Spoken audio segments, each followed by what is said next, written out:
Hey everyone, and welcome to Project Garage episode 4.5 I think. So you remember in episode 4 I built a workbench and that's just over there.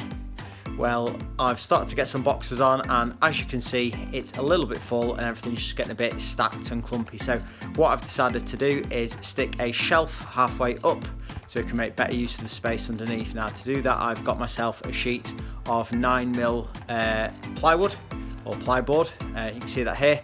And I've just marked out the same size rectangle to cut out as is there for the workbench, so that'll make a nice snug fitting shelf. As you can see I've got some guides on there, so I'm going to use a power saw, circular saw to cut the shape. So I've just, rather than doing it freehand just on the guide that's on the saw, I've got a nice straight edge to run along here, and then I'll just turn that around to do the cut the other way.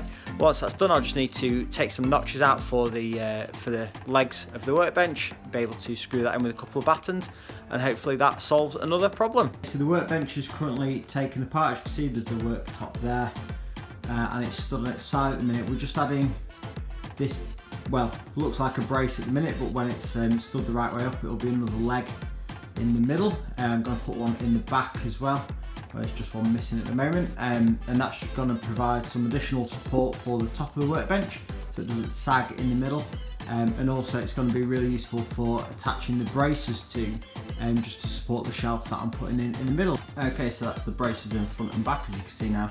What I'm going to do next is just mark up for the shelf support, so they're going to, as you look at it now, run top to bottom, but as it will be when it's stood up they'll run left to right. And because they're both going into these legs in the middle, I haven't got timber long enough to run it all the way across the bench. I'm having to recess into this, so I'm going to just notch into each of these legs 1.5 centimeters each side, and then I'm going to just glue a bit of wood glue on the end and then strap the whole thing together to keep it nice and secure. And I'll probably put a metal brace across the back just to make sure everything stays in place as well. Okay, so as you can see I've now notched the posts. I've done this on all the legs of the workbench, and now it's time to start cutting the battens to go across. That'll slot just into these.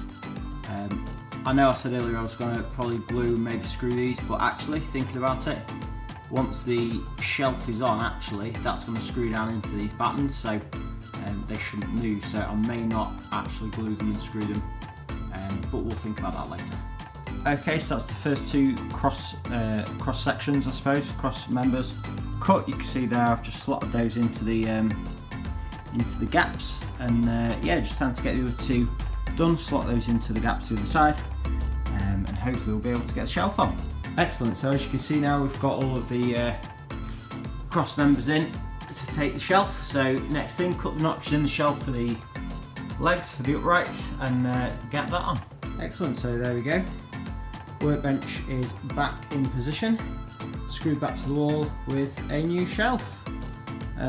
What you'll notice I've done is just stuck a couple of screws just in the top, just to make sure that there's no movement in the battens underneath the shelf braces. But apart from that, that's looking pretty sweet. Don't forget to like and share on social, guys, and I will see you soon. Bye.